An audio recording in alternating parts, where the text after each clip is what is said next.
In a world filled with Bigfoot podcasts, where believers and skeptics clash, one podcast stands tall, ready to separate fact from fiction. Welcome to That Bigfoot Podcast. Brian and Wayne are here to call out the hoaxers, shoot down the myths, and weed through the mountain of red circle squatches. There is no Bigfoot Kool-Aid drinking going on here. We're not here to blindly believe, but to uncover the truth about the legendary creature that has captivated the world for centuries. Each week, we'll dive deep into the evidence and share jaw-dropping insights that will leave you questioning everything you thought you knew about Bigfoot. So, if you're tired of the same old stories and want a podcast that separates fact from fiction, join us on That Bigfoot Podcast. Get ready for a wild ride through the mysterious world of Bigfoot. Strap in, skeptics and believers alike, because That Bigfoot Podcast is about to blow your mind. Don't miss out. Like, subscribe, and comment now, and let's uncover the truth together. That Bigfoot Podcast, where the bullshit ends and the hunt for truth begins.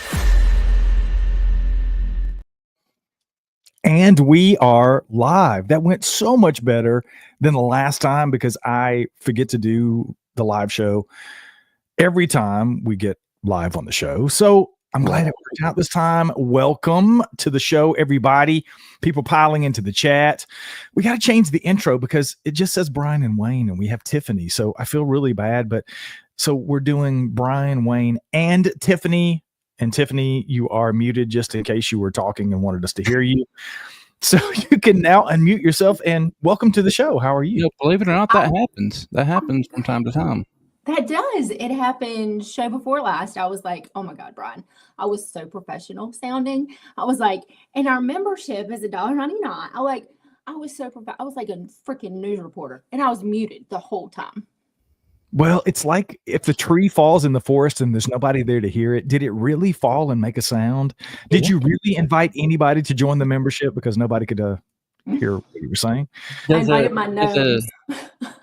Does a Tiffany poop in the woods? No, a Tiffany does not. Somebody sent me a picture today. It was actually Greg, who I've done tons of shows with in the past, some of the history shows and things that you guys really enjoyed back in the day on Sasquatch Odyssey. Greg sent me this random picture via text message today, and he had a big box that had Bigfoot poop on it, which we sell, by the way. We actually have that. We carry it with us when we go to these conferences and festivals. But he had a big box of Bigfoot poop he was about to enjoy. So, yeah, I thought that was interesting. Tiffany poops in the woods, and Greg apparently eats Bigfoot poop. I was trying to go through the chat here and welcome everybody because it's been so long since we've done one of these. Wayne, you said it feels like I just saw you when we popped on because literally you and I were just recording the new episode of That Bigfoot Podcast that's going to drop tomorrow as we're doing this live now. So we're going to dive into some of those things. We'll probably talk about a few things that we talked about yesterday because I think we did a really quick show. You had a hard out and we got a little bit of a late start. So we'll probably dive into some of those things. But I want to say a special shout out to a couple of people in the chat, Stormy and Ristel, that are in the chat. I got to meet them in person finally at the, what the fuck is it? Oh, the Great Florida Bigfoot Conference. Yeah, where you just were, dude. Well, I forgot. They have a specific name for it. It is the Great Florida Bigfoot Conference. So you got to say it right. Otherwise, you look like a complete douche. But they came up and said hello, and I got to meet them in person. So thank you guys for being here for the show, being in the chat. I know you guys are here for Wayne and Tiffany. It's okay. I'm okay. My ego can take it. Yeah, I mean, they see our ugly mugs every week, several times. They're seeing us. This will be the second of 4 shows they're going to see us on this week. So they must be very dedicated.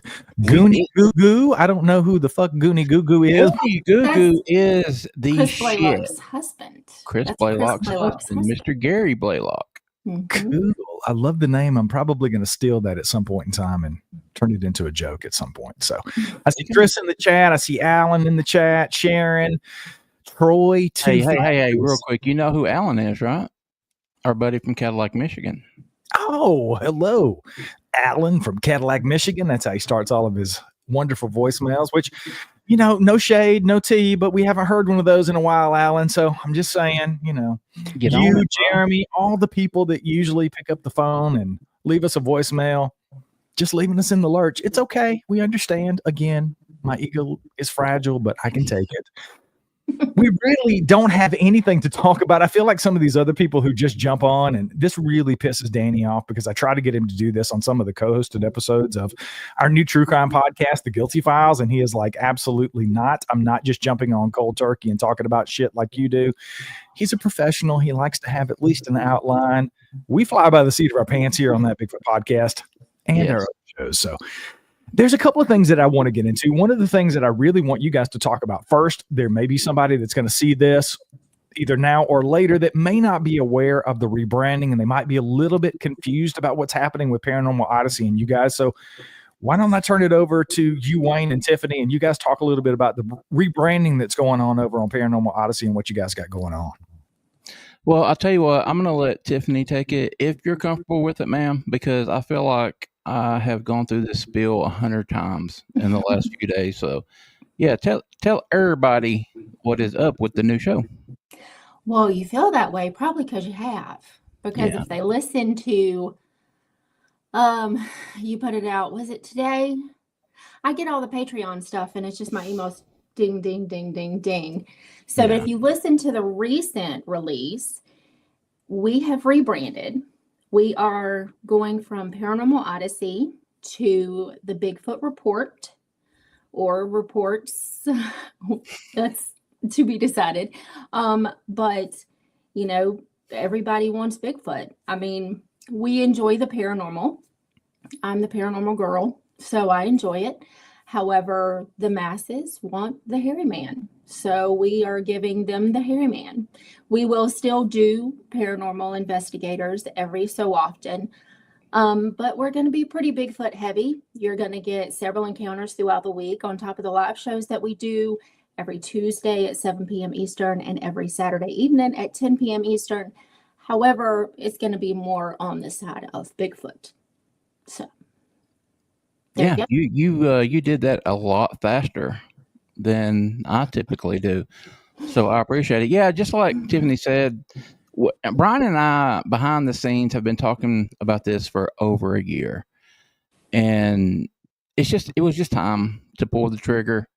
And about a month or so ago, I talked to Brian and said, yeah, I'm just going to do it, man. I'm a Bigfoot guy. We haven't, to be completely honest, when I first started on YouTube, I was Manimal Research, and that's the name of my research organization. And it was all Bigfoot all the time. That's all you got. When I took over Paranormal Odyssey and changed the name and everything, and started interviewing psychics and ghost hunters and UFO guys and all that stuff, I lost people. And people stopped tuning in. And I've since grown it. I mean, it's about doubled, since then, but still, that just showed me that Bigfoot is what people care about. Bigfoot is my bread and butter. It's my passion. So we're excited about it. We're getting back to our roots, and it's going to be cool. Going to be a cool new chapter in Paranormal World Productions. Yeah, and the reason I started Paranormal Odyssey in the first place was I was getting guff from people over on Sasquatch Odyssey because I was interviewing people who had weird experiences with orbs. People had weird experiences with UFOs. They had other ghost hauntings, those kind of things. And frankly, people just didn't want to hear it on my show. So I started that show because I'm very interested in those things. I've had those kind of experiences myself.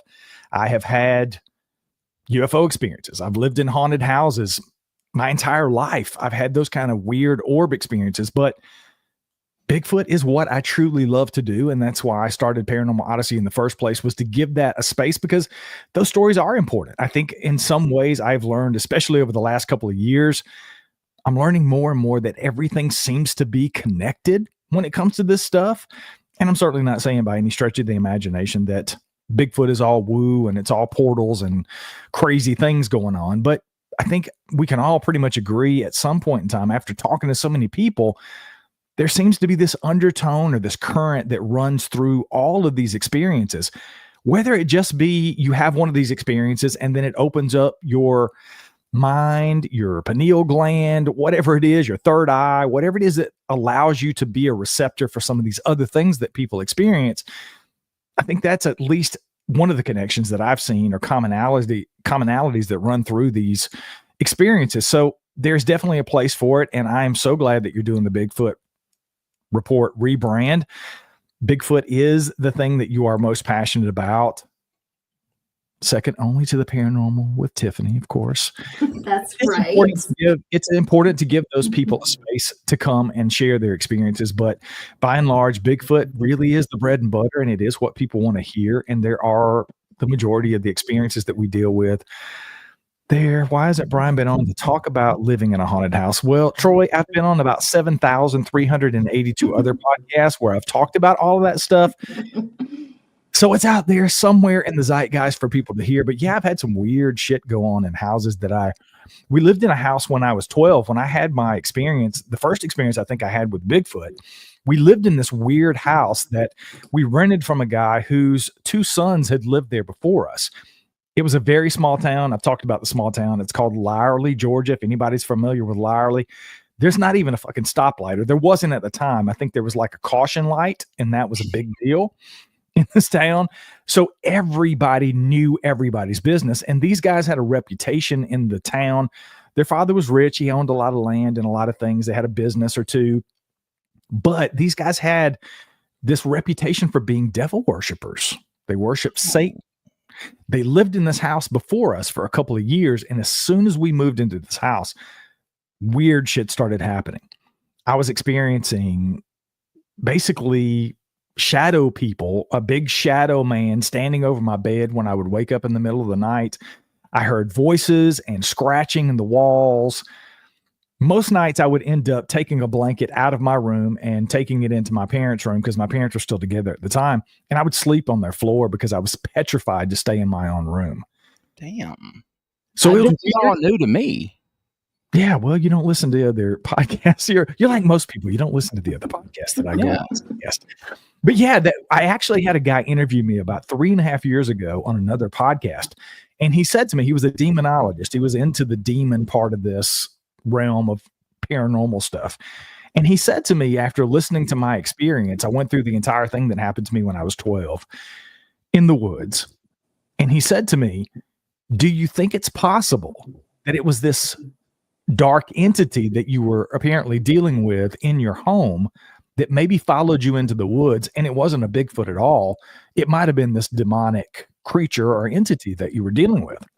I said, look, I didn't see what it was, so I have no idea. I've always assumed, based on the information that I've gathered now in retrospect, looking back, that it makes sense that it was something to do with a Bigfoot. But I'm not above the fact that it could have been something else. So I'm open to all of those things. And then I saw a UFO when I was 16, and I've seen UFOs subsequently in a couple of different times here on our property, up in Canada when I was out at Radium, and other places. I've had tons of other UFO experiences. So, but we're all about Bigfoot here. So is there anybody in chat that has not? Raise your hand if you have not heard the interview that Wayne and I did last week on that Bigfoot podcast, where I shared my encounters that I was finally able to talk about, that happened out in the Pacific Northwest last summer. I'm waiting for the proverbial hand raise, and I don't see anybody in the chat. I think well, I mean, I think it's pretty safe to assume that there's going to be people out there that haven't heard it yet. So, I mean, if you want to go over them again, I certainly don't mind hearing them. Unless you got something else in mind, Brian or Tiffany. I was kind of curious how you got hooked up with Daniel to begin with. Like, take us back to the very, very beginning. And by Daniel, he's talking about Daniel Lee Barnett. He's the kid over in the UK that a couple of years ago kind of got Bigfoot famous overnight for finding a footprint over in the United Kingdom in his research area out in the woods. And he collected some eDNA, sent it off to a DNA company. They tested it, came back, old world monkey, and some other weird things that was a part of this DNA. So kind of real quick, before you go on, Brian, what the hell is an old world monkey? Explain that. Just look it up. It's Asian monkeys, basically. It's monkey breeds that were initially or originally out of Africa, in that area in East Asia. So you put me on the spot here. I'm not a biologist. I don't even Okay. play with I didn't know if you intelligence. knew or not, but I don't know. So I was curious because you hear the term old world monkey and you're like, oh shit, what the hell is that? Because that's interesting. I didn't know if you knew, but I'm sure Tiffany will probably Google it while we're talking. You're exactly right. As I was going to say, I will Google it. I will send you the link. You can see it. But I'm pretty sure that's basically, in a nutshell, that's the very generic answer. Is it's one of these monkeys from something that's never supposed to have ever set foot in the United Kingdom. Let's put it that way. Okay. I apologize for interrupting you, Daddy. Please don't fire me. It's okay. So here we go. Fast forward a couple of months. I'd seen a couple of ripplings here and there. People had posted a few articles about him, but actually, Amy Boo from Project Zoo Book, and she's pretty well known in the Bigfoot community. She does a lot of speaking gigs. She's been on a ton of podcasts. Amy actually reached out to me privately and said, hey, there's this kid over in the UK. I think he would be phenomenal for your podcast. He's a great kid. You should reach out to him. And she kind of connected us. And that's how we began that journey of, it went from inviting him on the podcast to sort of mentoring him because he was starting his own podcast. So I kind of became his podcast mentor, if you will. And I helped him a lot behind the scenes with getting his Mythical Legends podcast off the ground. And he just snowballed from there. This kid is autistic. He's about to turn 16 at this point. So we're talking a couple of years ago, about 2.5 years ago at this point. But he started a podcast. He started putting together a conference that I actually traveled over to the UK last year and spoke at as the headline speaker for. And he's just continued to do more and more and more. So as he goes out and does these projects, then they wanted to do, this production company reached out and wanted to do a documentary on his Bigfoot life, basically, his search for this creature and where it's led him and the people that is brought to his life, because he has a ton of people that surround him, not just his amazing nuclear family and his mother and his father and his sister, but his grandparents are intricately involved in his life.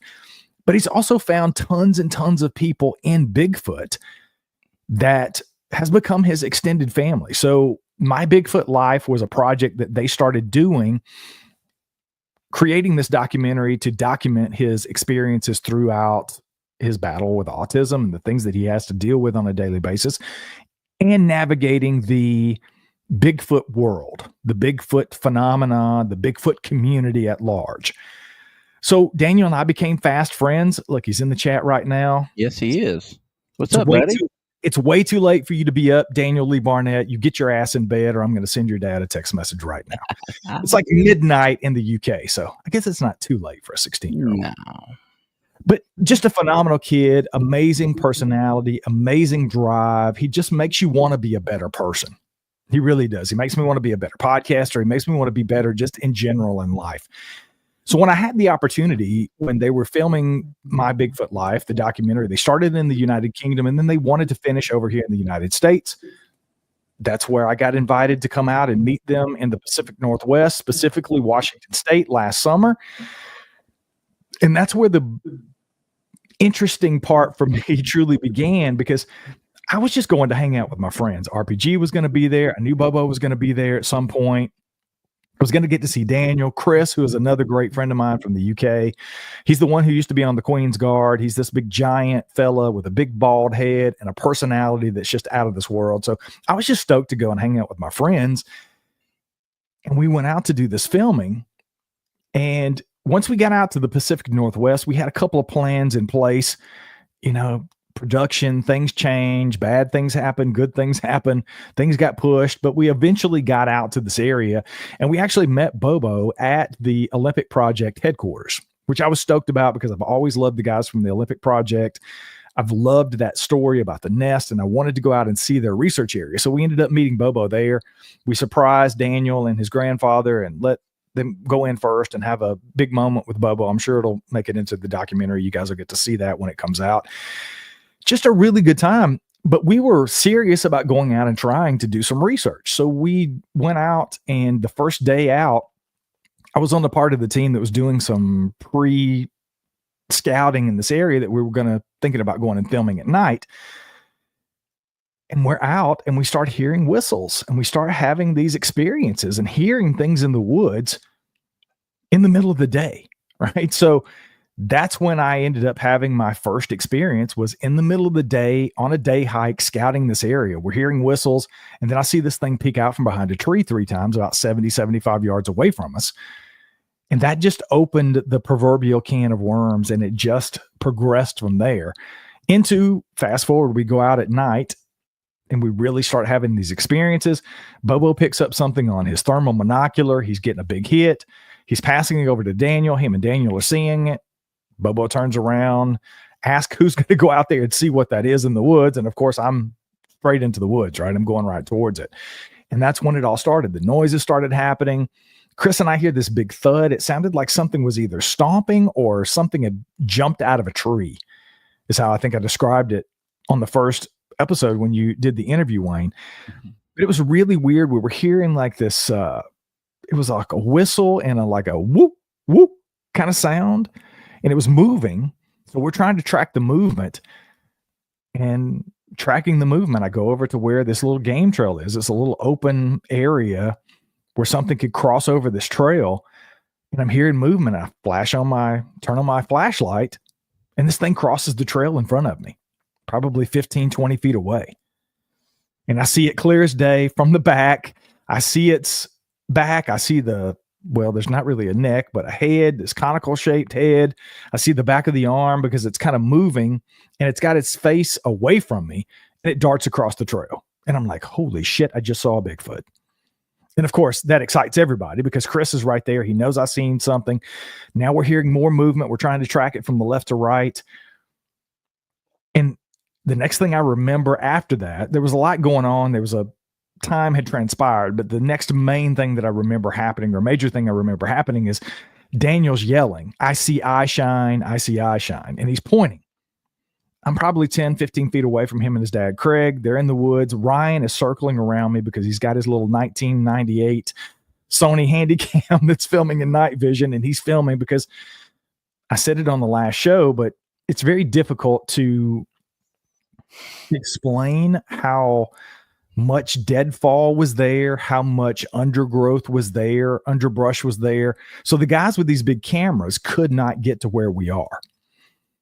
So all we had was a couple of cameras, GoPros that people had on. Daniel had a GoPro, his dad Craig had a GoPro, and Chris had 2, front and back. He had them facing both directions. And Daniel sees this eye shine, and we see these 2 eyes, big eyes, probably bigger than $50, a little bit bigger than that, maybe the size of almost cuties, like those little oranges that you get at Walmart or whatever. Yeah, that peel really nice. They're about that size, but it's glowing white eyes. And then underneath it to the side, just a little bit farther down, a little bit shorter, if you will, is another set of glowing white eyes. And I say glowing, I mean self-illuminating, because they're shining before anybody shines a flashlight. We do turn on flashlights when the eyes start to disappear.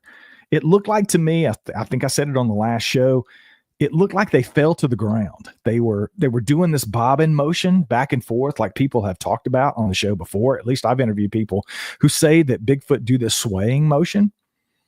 It was swaying and bobbing, and we're following these 2 sets of eyes doing that. And then they kind of drop down, disappear, throw on the flashlights, and we see this thing. I don't know if it stood up or if it just moved from one side to the other. Very similar to what happened the first time when I saw it cross the trail. It crosses the trail right in front of me, 10 feet in front of me.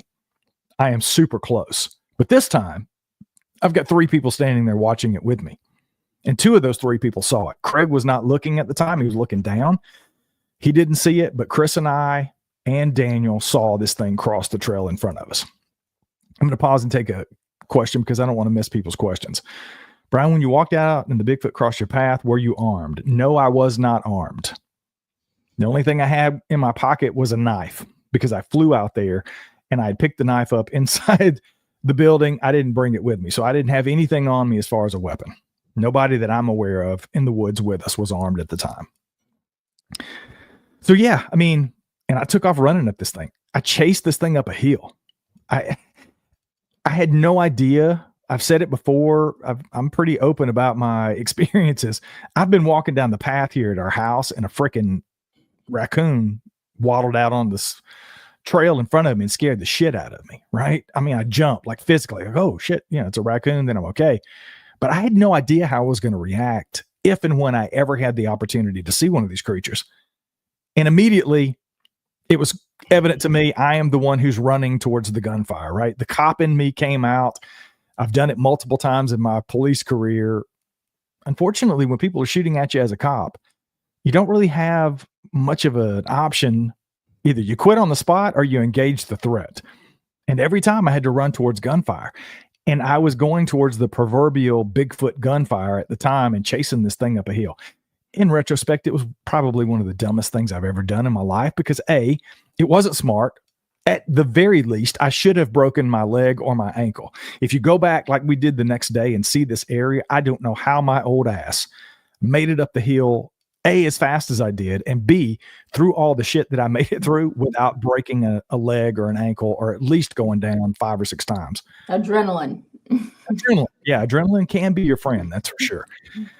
So yeah, we eventually made it up to the top of the hill, and there was Ryan, Johnny on the spot, and I'm sure this will make it into the documentary. You get to see my immediate reaction, literally less than a couple of minutes after having this experience.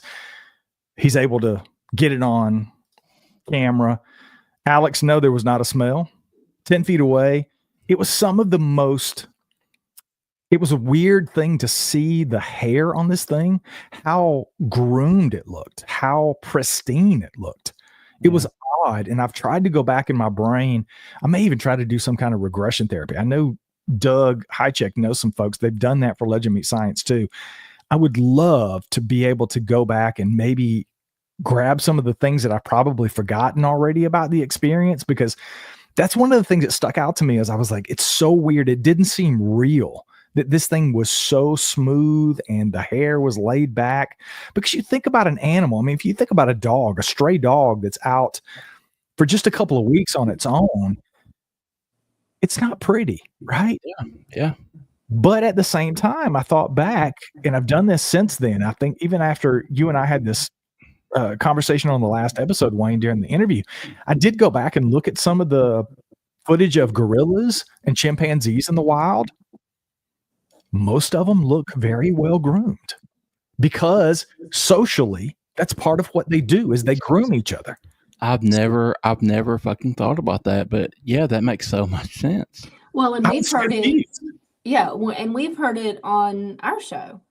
Some of them that they come across, they look groomed, but then some look pretty mangy. And I wonder if that's the rogues. Well, that's what I was getting at, is if you have one that's been quote unquote kicked out, it doesn't have anybody to groom it. But if it's still within that family unit, they're going to take care of each other. Yeah. And that's what I thought. I thought, okay, if these things, maybe they're in clans, because I do think there was 2 creatures that night because of double eye shine, right? There was 2 sets of eyes. And we heard movement in multiple directions. I felt like what I saw the first time was the same creature. Could totally be wrong, but it was about 7.5 feet tall. But yeah, I thought the same thing. I thought if these things have a social structure, if they some sort of hierarchy in a clan, maybe if the ones that people are seeing, they're either rogues or they're not high enough in the hierarchy to be groomed by others. I mean, if you watch some of the documentaries, and I've watched some chimpanzee documentaries, it's a very much a social thing. And there is a hierarchy, there's a pecking order in those clans of chimpanzees. And if you're on the outs, you don't get groomed. That's just part of it. So yeah, it just kind of sort of came together, man. But yeah, that's in a nutshell. That's what happened. That's how I got involved in the project. And had I not been a part of that project, I wouldn't have had that experience, because I would have not been in that place at that time, particularly with those people. Right. So yeah, I was absolutely blown away. I'm literally still processing it because I haven't been able to talk about it. So the few people that I've been able to share it with privately and now publicly last week, I think that's part of the process, at least for me, is being able to talk about some experiences like that. And I just haven't had that. So I'm still kind of reeling from it. And it doesn't seem real to me. It really doesn't seem real. I'm still trying to process the fact that I saw a Sasquatch 3 times in 2 days. And I never thought these things, I was really 50-50. Sometimes I was 80-20, leaning towards the fact that this all might be complete horse shit. And then boom, I'm 10 feet away from one of these things. And then I had all these other questions that rolled in, and I've talked about it before on the show, even though I haven't been able to share the encounters. I've talked about how it changed me as a person, because I went from wondering if these things are real to now I know they're real, and I want to know what they are.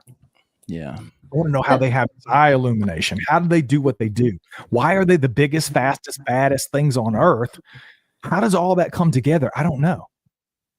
But I'm in a good place now because I know they're real, and now I've got somewhere to work from. So how do your emotions lie now? I know you said on the podcast that when you saw it, you cried like a bitch. But really, I mean, let's be real. You saw something that you've interviewed dozens and dozens of people. Thousands, hundreds of people.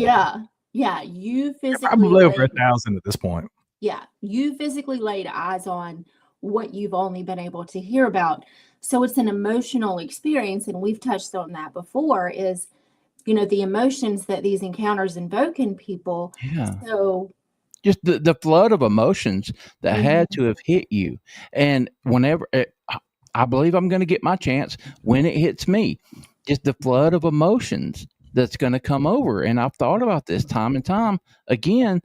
How am I going to react? And you got that chance, Brian. And I was lucky enough to be one of the first few that you shared the experience with, because like I said, in the interview, you called, or we were texting back and forth, and you said, dude, can I call you? And that's rare for us because we always text. Whenever one of us want to talk on the phone, something's going on. So, and you told me, and I could just hear the excitement in your voice. And the fact that you told me, man, I got emotional. I cried. It registered to me, because I feel like that's what would happen to me, because it's something that you've dedicated however many years of your life now to looking into. And you finally got that validation, you bastard. Don't be jelly, Wayne. I think I had my first experience with these things when I was 12 years old, and I'm 50 years old now. So we're talking 38 years. I've been searching for this answer for myself.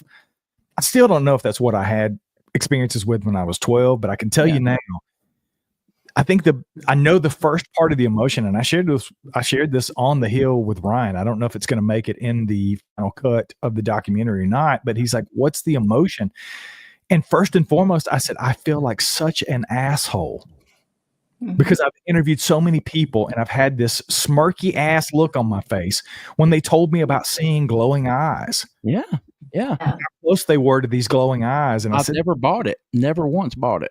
No, I never did. And I was like, always rolling my eyes and thinking, oh, this person's full of shit, telling me that this thing had, this glowing eyes. It was coming out of the portal, or it just got dropped off to take a shit from the UFO or whatever it was flying on.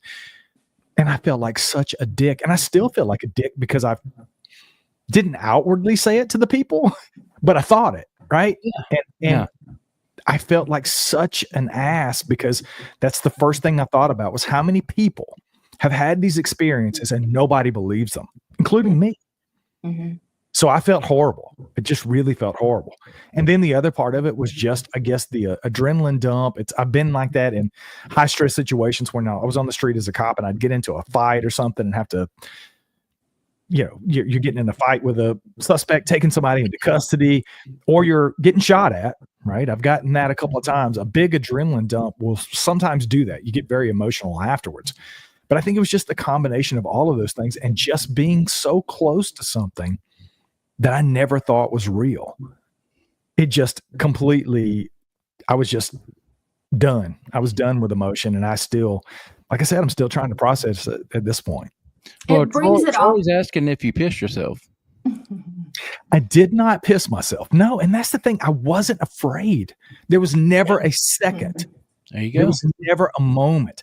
Well, I take that back. Okay, when I was walking, when Bobo first saw this thing on thermal, and he and Daniel were passing it back and forth, I'm probably 25, 30 yards in the woods at this point. And when you hear somebody like Bobo say, "Oh, that's big," That's big as a moose. and I'm walking towards this noise that I'm hearing with no weapon, that was a little unsettling for me. So I did have that moment of, Brian, what the fuck are you doing, dude? Should probably rethink this. I should probably rethink this. But my brain, my lizard brain just kicked in and I just kept going. And thank God I did, because had I not pressed on from the point that I was, I would not have seen it the first time. And I don't know if what happened in the first encounter with me throwing on my flashlight and being so close to it the first time allowed us to have the second experience. I don't know. Because they clearly, if there was only two of them, after I had that first experience and saw this thing cross over the path, they had to regroup because the two sets of eyes that we saw were right beside each other. And real quick, Brian, something stuck out to me when the first time you were telling the story and this time when you talked about you saw the eye shine and how it was swaying, left to right, and then the other one I think you said was like it dropped down and was like moving like around and stuff. It made me think about my one possible sighting that I believe all my heart, I believe I saw one, but it was through thermal. And every time I've shared that story, the bigger one was swaying, like that. And then the smaller one, I always described it as scurrying, as like playing in front of it, like moving around, like real frantic back and forth. But I could see the heat signature of a bigger one swaying and then a smaller one like playing in front of it. And that makes me feel so much better about what I saw now that you've described what you went through. And I tell you, Richard's making a good point. Before I forget this, I want to move to Richard's point. First and foremost, shout out to Richard Duchesne, who's in the chat and just put this up. Richard was with me 2 years ago up in October at Radium, and he did have an experience with the Sasquatch. He saw one when he went outside the camper and base camp at Radium. So hello, Richard, my brother from another mother. But here's his point. As far as being scared in the PNW during that experience, 10 feet away from this creature, I was not. There was no moment that I was afraid of these creatures when I was so close to them. But I tell you, it was completely different on that night hike in Radium. I was absolutely, there were moments where I was petrified on that night walk in Radium where we set out with no flashlights, pitch dark. I don't have a weapon. Todd had a 45-70 and Kyle had a shotgun. Kyle is Richard's son, but I didn't have a weapon. And we were walking out in the middle of where we'd heard these wood knocks, and I felt a presence unlike anything I've ever felt before. And we sat down at one point, and that was the toughest thing for me. I was almost not able to sit down in the middle of the woods with my back to the woods in the middle of the night in pitch black, what we believe to be a Sasquatch probably 20 yards from us. I was absolutely petrified. I was shaking uncontrollably. I blamed it on it was cold and I didn't have a thin jacket. But in retrospect, I think it was adrenaline and fear at the same time. I did not want to be there. I did not want to be sitting down at the time. I had a horrible feeling that I needed to be somewhere else. But I didn't. I stuck it out and everything worked itself out. We got the final wood knock and I think the thing moved on and we were able to go back to base camp and get around the fire, and it subsided pretty quickly. But it's a really interesting dichotomy. I'm 10 feet away from a Sasquatch that I can see, and I have no fear. But I'm doing a night walk, and we haven't even confirmed outside of wood knocks and whoops and some other things that were going on that it was Sasquatch activity, and I was absolutely petrified. So I don't know what to make of that, but I think it's important to remember that these are animals. I don't recommend that anybody chase after one. I do as I say, not as I do. I was about to say that. I would not recommend that, but you never know what you're going to do when you get in that situation. I just think you got to play it by ear. And I was fortunate that it worked out, that I didn't fall and twist my ankle and break my leg, and I wasn't taken off into the woods like, in a sack. Like, what's his name that got kidnapped by the thing? Yeah, I don't remember. But Brian, I think the exact same thing. When I had my believed encounter, I wasn't afraid. We stayed. We went to bed not long after that. After I was fairly confident that there was a Sasquatch 30 yards away from us. I wasn't afraid. I never felt like I was in danger. It's a weird feeling, man. It really is. This is interesting. Go ahead, Tiff. Sorry, I was just going to say it all kind of brings it full circle. I mean, having experienced what you experienced and listening and replaying, that's what I would do. If I was to have seen one of these, I would just be replaying every encounter that I had ever listened to somebody tell. And was it male or female? Was it, did that have a part to play in why you were so afraid up in Canada? Was it an alpha that was just projecting this, you fucking stay there, you're going to die energy, as opposed to this one who may have been, I don't know. Yeah, something more docile in nature. That's a good point. And I don't want to be one of those people that I now see things because I've experienced Bigfoot. But I have enlightened. Right. I'm enlightened more than you guys. You don't know. Nana, nana, boo, boo. But I had the feeling that for whatever reason, these were juveniles. It seemed to be play to me. Because we've said it before, right? If these are the most elusive creatures on Earth, and very few people ever get the opportunity to experience them, we're traipsing through the woods with a film crew and 10 or 12 people. We're not being quiet. They knew we were there way before we ever had any kind of whistles or anything. But the whistles, the whoop, the movement, all the things that culminated into these experiences, and they let us get within 10 feet of them.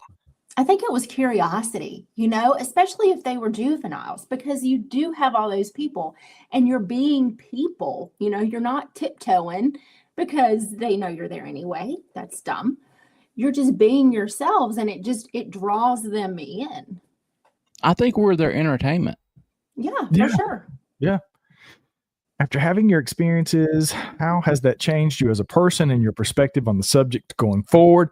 I tell you, Kaiju, it is mind-blowing, and it is life-changing for me, because especially being somebody who is in the subject, and I consider myself a novice investigator of the subject. I do go out in the woods and look for these things. I've been around multiple places looking for these things, trying to have experiences with them. So it changed that I no longer wonder if they're real.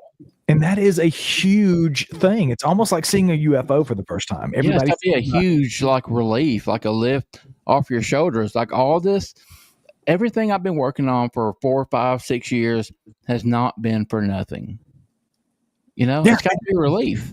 And that's exactly what I feel, because now I know these things are real, but then all the questions start, right? If they're real, I got to see them. Why aren't more people seeing them? Why aren't they seen more often in other areas? What are they? How do they have these abilities? I just talked about it on this show. You guys will hear it tomorrow as we're doing this now. When I was down in Florida, and Tiffany, this is news to you. When I was down in Florida, there was a guy that was showing a video at the VIP dinner on the night before the actual conference on Saturday. Mm-hmm. We had taken a bunch of photos. There was 100+ people there, phenomenal group of people. We finished all of our photos. All the speakers kind of disbanded, and we're just kind of standing around talking to people. This guy had his computer, and he's showing a video of what he claims to be. He and his wife are there claiming that this is a trail camera that they set up in their area where they go and research. And he's showing what looks like, in a nutshell, it looks like 2 Sasquatch running into frame, chasing 4 deer. And one of these things runs up to a deer and tackles it and takes it down, right? That's what we're talking about here. So I'm just mind blown at how fast this thing is moving. And this is something that Wayne and I have talked about on the show before. We had Dr. Hogan Chiro on. We talked about how are these things able to do what they do? Exactly. How are you the biggest thing in the woods? You're 7, 8, 10 feet tall. You've got shoulders that are 4 or 5 feet across. You're 1,000 pounds, yet you can move and run as fast as or faster than a deer. Yeah. Right. That does not compute, right? We've seen it we said it on that show. If you take a bodybuilder out of the gym that can bench press 1,000 pounds and you put him on the starting line next to a 130-pound junior high school student on a track and say, run the 440, he's going to get destroyed. Yeah. Mm-hmm. The kid that's 130 pounds probably can't bench 25 pounds, but he can run your ass into next week on a track. Right. Yep. Vice versa. But you take this big bodybuilder that can bench press 1,000 pounds, they can't run as fast as this kid who's 130 pounds. So what gives here?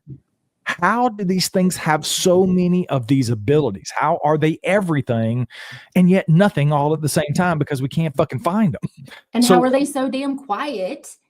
Yeah, quiet so while big. doing all of it. That's the other thing. Outside of the thud that we heard, a few snapping twigs, you would have thought a squirrel was moving through these woods.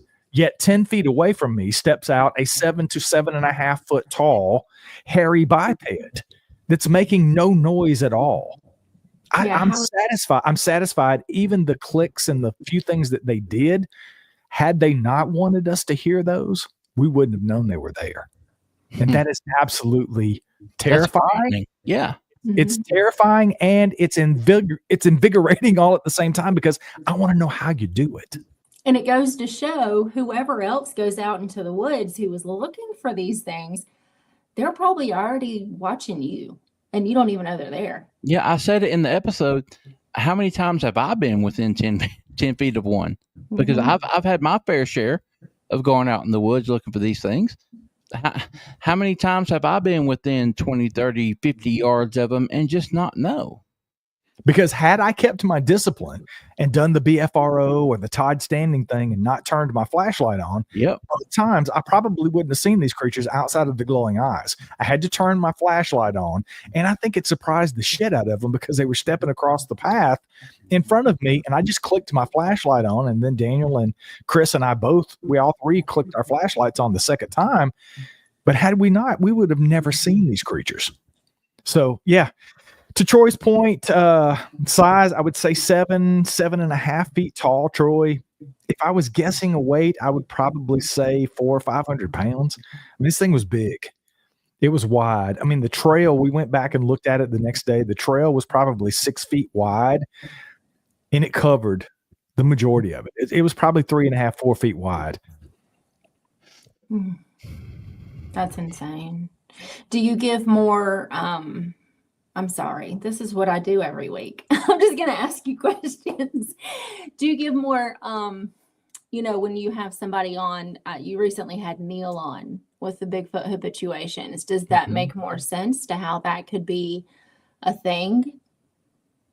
I'll be honest. I want to tread lightly here. I have a lot of issue with the cohabitation and the habituation sites. Yeah. Simply because of the lack of evidence to support those claims. But I did find myself, as a matter of fact, part one of his episode with me aired last week. Tomorrow is part two of that interview that you're talking about, Tiffany.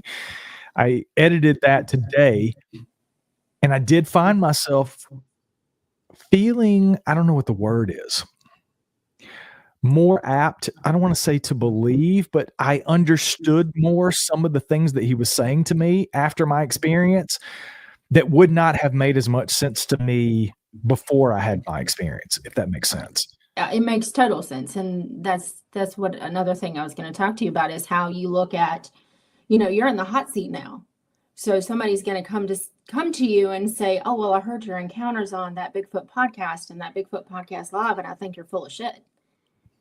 Now you're the one that's being told you're full of shit. So you say, I don't. Yeah. How's it feel being on the other side? Yeah. Well, I've already kind of been there because I found footprints. I found tree breaks. I've had weird things happen on gifting stumps here.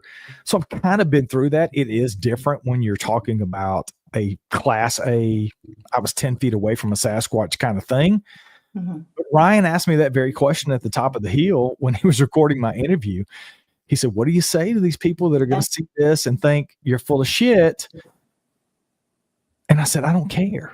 I literally don't give a shit if you believe what I'm telling you, because I experienced it. And that's the only thing that's important to me.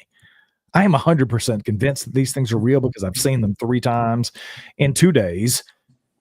So I don't care. So I get how other people are. I used to not understand that as much as I do now when people would say that, because I'd be like, how can you not care? Because you're talking about seeing something that people don't think is real.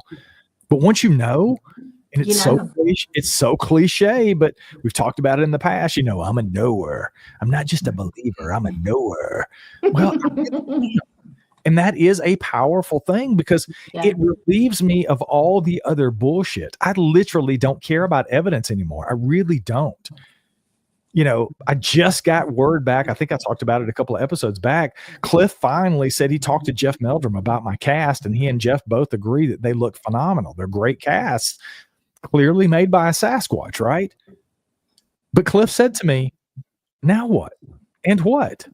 Yeah. We've validated your cast. You already knew they were real, dude, because nobody else would be on your property with fucking 14-inch feet prints that are almost 6 inches across. You knew that. And I said, yeah. And he gets it. We even talked about it recently when he finally called me up and we got to catch up. But he was like, that was real. You knew it before you sent them to me. So he gets the validation part of it because we all need that. Like, I think it's healthy that I wanted Cliff to look at them. I wanted Jeff to look at them to say, yeah, dude, these look good. Or if they'd had questions, I would have taken that and really dug in and said, if there's something wrong here, I want to know more. So I think all of that is healthy. But ultimately, at the end of the day, when you see something and you know it, you really don't give a shit about what other people think. And that's really where I'm at. Troy says, do you give more credence to the woo due to your experience? No, I don't really give any more credence to the woo. I think when it comes to the woo or the high strangeness, I think it comes down to one of two things. I think people they experience something that they truly can't explain, that is a real phenomenon that may or may not be connected to these creatures. And I think the other part of that is that some of the people who claim to have these high strangeness or woo experiences, I'm just going to say it. You can love me or hate me. I think they're batshit crazy. Or they're just making it up whole cloth to be special. That's just that's really the only 3 options we have. I don't really give any more credence or subtract any credence from anybody's experiences, because ultimately your experiences are what your experiences are. Most people in the Bigfoot community that look at Bigfoot as a flesh and blood creature would look at my experiences and say, you saw glowing eyes? That's bullshit, dude. That's woo. Bigfoot are flesh and blood. They don't have glowing white eyes. So you're full of shit. What do you do with that? I know what I saw. The 3 other people that were standing next to me who saw it, it's on camera. I'm not going to get deep in those weeds, but we did film what we saw. So I don't know what to Why make of. can't they be flesh and blood and have glowing eyes? We don't have a fucking specimen, y'all. We don't know what they can and can't do. Maybe this primate can illuminate its eyes. And that's always been my thing. Everybody's like, oh, well, it can't do this or it can't do that. Or, you're just in that woo clan. Why do you know it doesn't? Because in your own mind, you have formulated this narrative to where this cannot be a thing. But let me bring it back to the heart of that Bigfoot podcast, because I think this is an important conversation to have, because I think part of the problem that we have is you have people like Sasquatch Ontario, you have Mike Patterson out there claiming that these things are speaking inside of his house. He's a bitch. They're speaking inside his house. They're gifting inside this cabin, and people fall for that kind of stuff. That's different than woo, right? That's a hoax. Yeah. So let's call that what it is. And then let's try to separate the wheat from the chaff over here on the other side. There are weird things. It's weird to go out in the woods and see a hairy 7 to 8 foot tall monkey in the woods with glowing white eyes. That's some weird shit. It's not supposed to happen. So that's weird for a lot of people. But I think you can separate the two and say it is possible. Very much to Wayne's point, I do believe I am in the camp now. I still think these are a flesh and blood creature, but they clearly have abilities. At least some of them have abilities that we don't understand as people, as human beings, because we don't have those abilities. It's hard for us to fathom. It is difficult for me to digest. I still can't wrap my brain around what I experienced. And then you see a video, just like I did this past weekend, of what looks like a freaking Bigfoot running down a deer. All of that shit just scrambles my brain. But I think it's part of the overall mystery that keeps most of us at least coming back for more, because I really do want to, and to Chris's point, Chris Blaylock's asking, what are my plans to find out what they are? Chris, I have no idea. The only thing I can do at this point is try to put myself in the same position over and over and over again to hopefully have more encounters with these things, or at least have the privilege and the opportunity to talk to more people who have had encounters with these things to try to piece together the puzzle. I think that's really all we can do until up to and including the day when we possibly get a type specimen, when these things are truly recognized by science. I don't know if that'll happen in my lifetime, to be honest with you, because we've been trying to do it for 50, 60 years. And I say we, because I mean, collectively, people that are into the subject and the Bigfoot phenomenon. But that's all I can do, is try to put myself in a position to hopefully eventually have more experiences with them.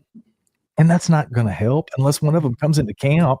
I'm going on a camp out this weekend. I'm leaving tomorrow.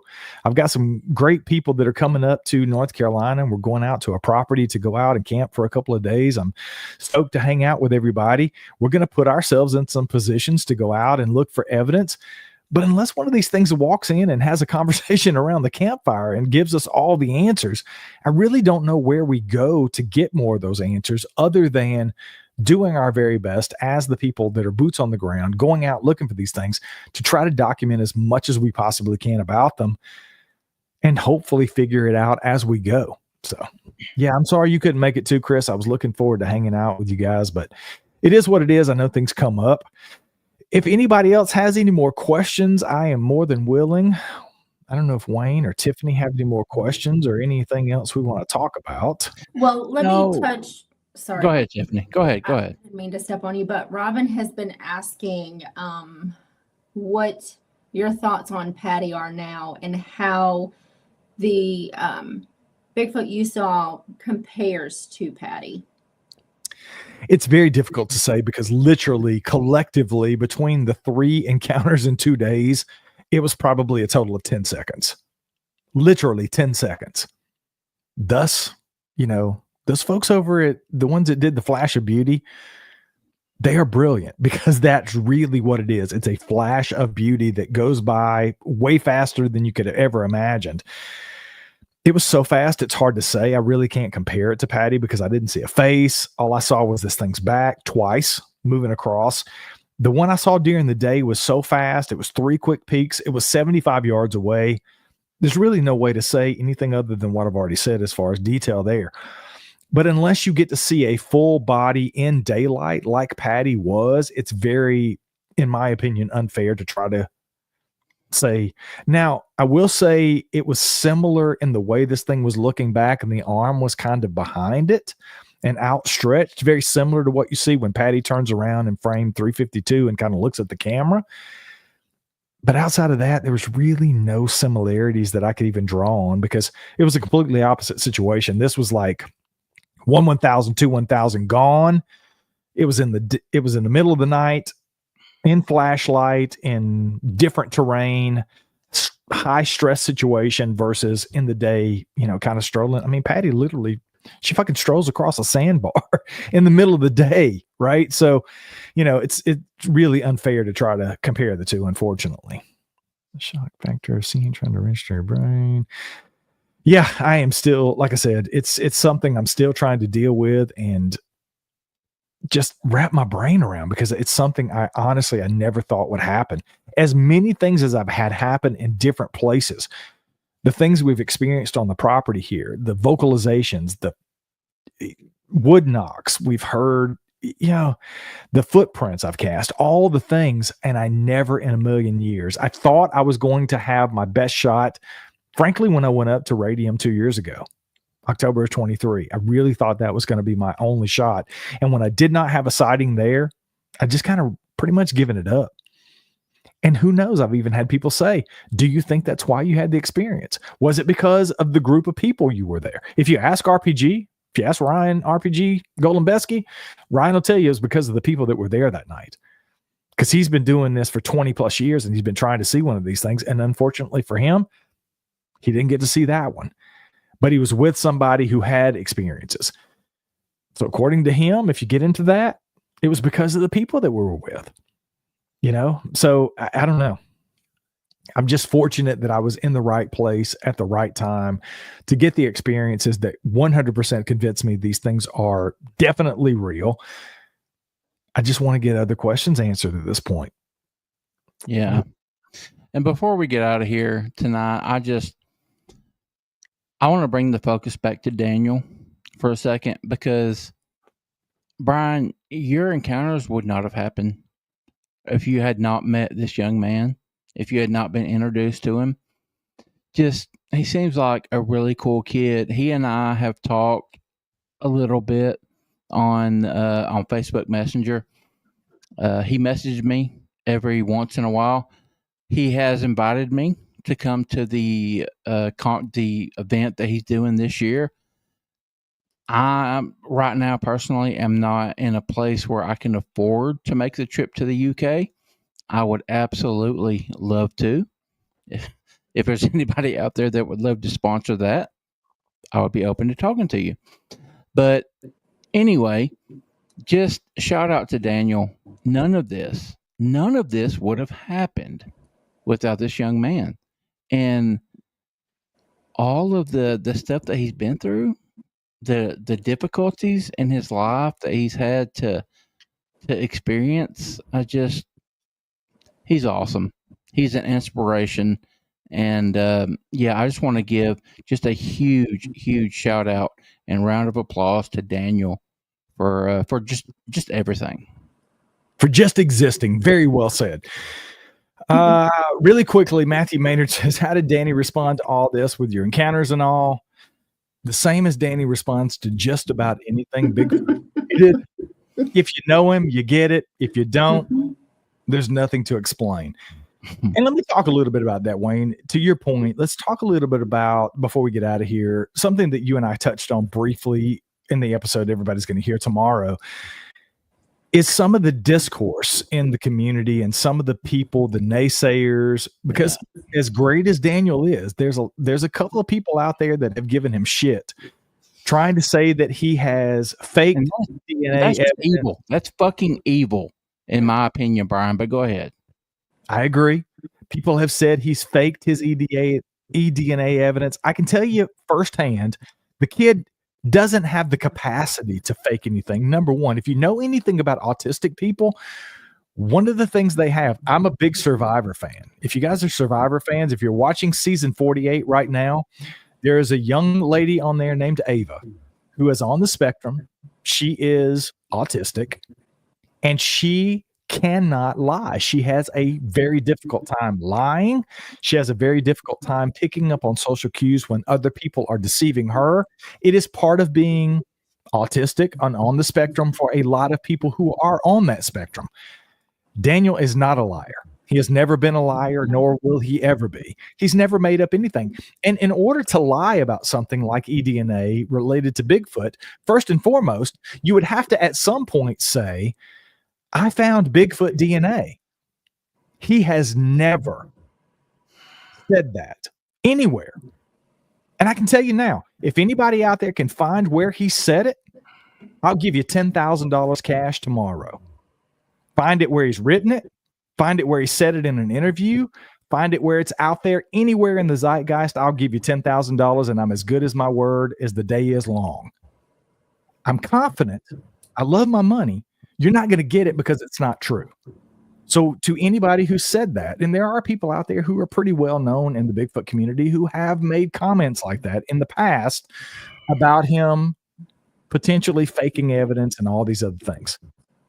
Just stop. There's no reason for it. But there is a lot of discourse in the community, and we said it on this episode.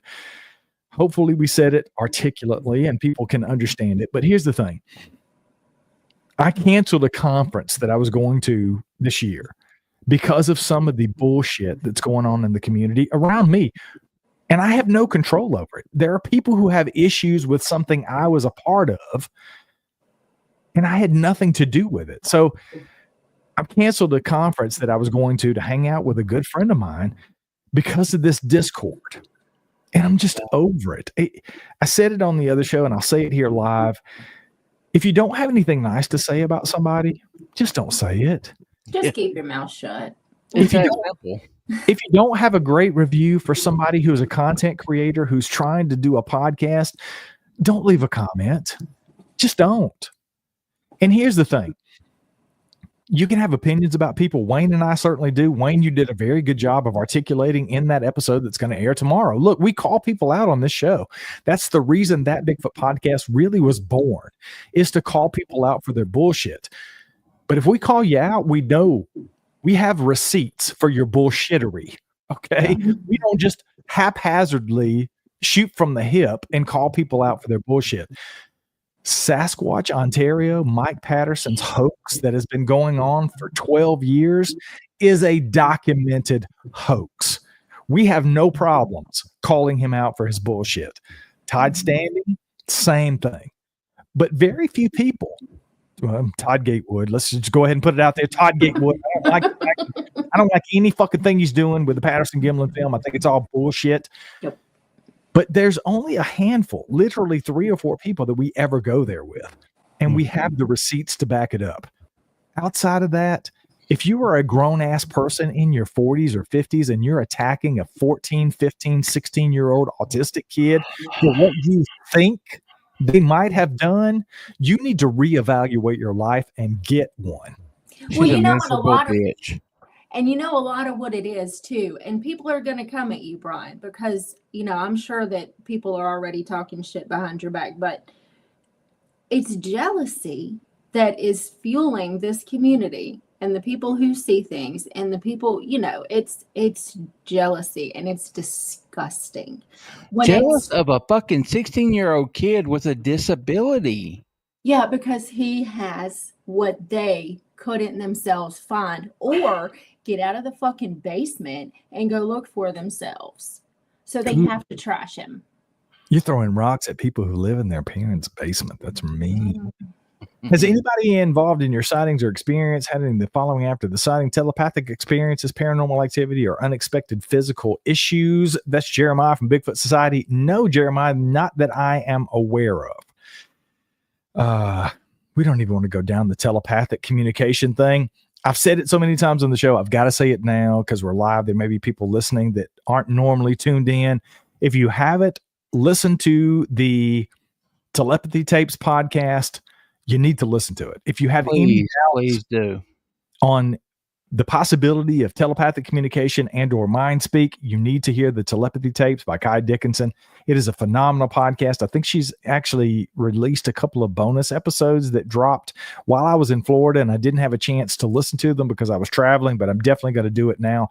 If you were ever wondering, and that's another thing, very much like the glowing eyes and some of the other woo or high strangeness stuff around Bigfoot, I used to think telepathic communication, mind speak with Bigfoot was complete bullshit. Yep. Boy, if you listen to the Telepathy Tapes, you'll know that telepathy is a real thing. And I've said it so many times already. If it's real for those kids and it's real for the people that have this two-way connection with these kids, it can be real for Bigfoot as well. So as Chris said, the Telepathy Tapes are amazing. We love to talk about other podcasts on the show. So that is definitely one. If you don't listen to any other podcast outside of Bigfoot, listen to that one. It is definitely worth it. And it does tie into Bigfoot, I think, in certain ways, because so many people have said they've had those kind of experiences, and it's clearly real for those people and the people that experience it with those kids. It can be real for Bigfoot as well. Hey, there's Russ. He's doing a real time campfire chat. People who make extraordinary claims have to have extraordinary evidence. Daniel has never made extraordinary claims. Very true. Again, it's all semantics. I mean, I watched this kid do his presentation in Florida last year at the Great Florida Bigfoot Conference. It's on tape. It's probably going to end up in the documentary, the My Bigfoot Life documentary. He says, I found some weird footprint. I took some soil samples. I sent it off and it came back as old world monkey DNA. That's literally all this kid has ever said. He's never claimed anything about Bigfoot. So the proof is in the pudding, and anybody, and I'm saying all this to sort of build a foundation because this documentary hopefully will be out in the next month or so. I have no idea what streaming platform it's going to be on. I don't have any control over that. I don't have anything to do with that. So just be on the lookout for My Bigfoot Life. When it does drop, I guarantee you there are going to be people coming out of the woodwork. You're going to hear some things that people are going to be saying about probably me and other people that are involved in this project. Just watch the documentary. That's all I can say. If you want the real scoop, just watch the documentary because it's all documented in video form and audio form for everybody to see. Yep. So anybody outside of that, anybody saying any other claims or making any other claims, don't listen to them. And if you have any questions about it, all you got to do is reach out to me. I'll be more than happy to have a conversation with anybody who wants to have that conversation behind the scenes.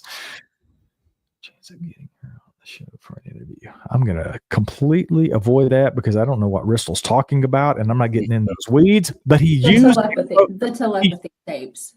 Oh, okay. Okay. I thought he was talking about completely something different because he used a certain pronoun that I was not going to wade into those waters. To be honest, Brian, I don't know why I haven't mentioned that to you, but I think it would be amazing to reach out to Kai. I think it would bring in a whole new perspective to the community, having her share this portion of the telepathy to tie into. Yeah, because everything she's talking about is not really widely accepted, just like Bigfoot. Mm-hmm. That's a good point. I might reach out to her and hopefully get her on over on Sasquatch Odyssey. That would be an awesome conversation. No, it needs to be that Bigfoot podcast. Oh, that Bigfoot podcast. Yeah. Full Sasquatch Odyssey. It's all about that Bigfoot podcast. And the newly born from Wayne's loins. He has shot out the Bigfoot report. Wayne's loins. Why did we name it that? I don't really, that kind of made me feel uncomfortable a little bit because I don't want to come out of Wayne's loins. Robin, I have no idea when the documentary will be coming out. I know the final edit is done. I've seen the rough cut and I bawled like a bitch the second time around because it was such an emotional thing. Just the whole thing is emotional for me because I've had a behind the scenes ride with Daniel and his journey in Bigfoot, and it has been a phenomenal ride. It's been up and down. It's been bumps along the way, but I'm hoping that it'll be out in the next month or two. I know they're taking it to the Cannes Film Festival and some other film festivals at some point in time. So it's going to be out there. And the thing about this documentary for everybody to remember is it goes beyond, it's really not about Bigfoot. It's called My Bigfoot Life, but it's really more about his journey. It's about the autism. It's about his journey in Bigfoot more than it is anything to do with Bigfoot. It was just an added bonus that we went out to the Pacific Northwest and got to see these things during the filming of this documentary, but it is way beyond that. I think everybody's going to enjoy it. I think people are going to enjoy it for different reasons, but ultimately it's a very well done documentary, and I think people are really going to enjoy it. And rename the Bigfoot Telepathy. No, we're not doing that. Hey, you need to highlight that comment that Daniel Hamilton left. Brian, you two are awesome. Scroll down, you'll see the one I'm talking about. I don't see it. You can't highlight it? Tiffany is a queen? Yes. He made me kind of blush a little bit. Is a queen. We love That's you, Tiffany. No, thanks. Tiffany. Well, I mean, that's really all I have, folks. I don't really have anything else unless you guys have something to add to the situation. I think we got to all the questions. We appreciate everybody piling into the chat and watching. A couple of quick shout outs. If you guys aren't subscribed to and listening to Backwoods Bigfoot Stories, we're live on Backwoods Bigfoot Stories now, so you may be seeing us over there eventually after this comes out, or you may be watching there now. It's a narrated podcast. I narrate a ton of stories. I'm about to post one before I go out of town for this camp out tomorrow. It is a doozy. The one I posted last week about the dog man who ended up killing this guy's neighbor is a doozy of a story as well. So if you guys aren't following or subscribed to Backwoods Bigfoot Stories over on YouTube, I would love for you to go over there right now. Just stop what the fuck you're doing and go over there and give us a subscribe and hit the notification bell, because I'm dropping those shows at least a couple of times a week. So yay. Please make sure you check that out. Obviously, go over to the Bigfoot Report. Is that what it is now on YouTube, Wayne? Yeah, I don't know. The Bigfoot Reports. It has already been brought in. It has been redone over on YouTube. So head over to the Bigfoot Report, formerly Paranormal Odyssey. I feel a little bit like I almost feel like some family member has died, because Paranormal Odyssey is kind of no more. It's kind of a weird thing for me. It's kind of this weird. I don't want to cry, Brian. Stop. It'll live on. It'll live on. I mean, everybody's got a Paranormal Odyssey t-shirt. I mean, come on. Yeah. But it's now the Bigfoot Report. The big question I have is, what have you done if you had caught Bigfoot, Brian? I don't know what I would have done, Russ. There was no chance I was going to catch it because I'm old and slow as fuck. Yeah, but you made it. Brian would have given him a handy. You just said that live, and that's I did. That's only assuming that Bigfoot was a boy. I don't know that it was a boy. I didn't see what kind of junk was in the front, because I only got to see it from the rear. If it was a girl, he'd just give it the old-fashioned reach around. I mean, God, we need to stop, y'all. What the fuck? Why have we not done this? Oh, here's one for Jeremy. Jeremiah, you going to have Brian on your show? Well, I've already been on this show, but I didn't have any experiences, so that's a good point. I haven't been on this show. Oh, well, you go out and see Bigfoot, bitch, and you can get on this show. So you didn't see him you didn't go on his show until you saw Bigfoot? Is that what you're saying? No, I saw him. Okay, shut up. Let's end the show. Thanks for sharing, Brian. I'm happy for you sharing your encounters and hope there's more to come. Thank you, Matthew. I appreciate that. Troy said, Miss T just snorted. I snort often. Well, that a lot in Tennessee this summer. There you go. I am looking forward to Tennessee. If you guys haven't already got your tickets, make sure you get your tickets to be a part of the Smoky Mountain Bigfoot Conference. I have it in good authority that there are going to be some phenomenal people on the stage. I wish I could say some of the names that are going to be, for example, handling the encounters portion of the show this year. And they have this thing called the Bigfoot Roundtable that I think you guys would be really excited about. I know some people are going to be on that roundtable, and I, for one, cannot wait to be in the audience for that. Announcements to come soon when Gather Up events, when Marty and Nikki are ready to talk about that. But in the meantime, just go get your damn tickets. It's only like $25 or $30 to get in general admission. I'm sure there's probably some VIP options still available. So go get your tickets, and you can see all of us. And by us, I mean Wayne. I mean Tiffany. I mean Mr. Tiffany. I mean the whole crew, from the Bigfoot Reports to the Sasquatch Odyssey to the That Bigfoot podcast. We will be busting wide open up in Gatlinburg this summer in July. So go get your tickets now and be a part of that with everybody. But for now, as always, the Sasquatch Savant gets the last word on the show. That is me. All right, guys, thank you so much for hanging out with us. Thank you for all of the comments, the questions, the emails, just all of the support all together. We love you. We thank you. Please continue to rate and review. Until we talk to y'all again, y'all take care of yourselves. Take care of each other. Bye.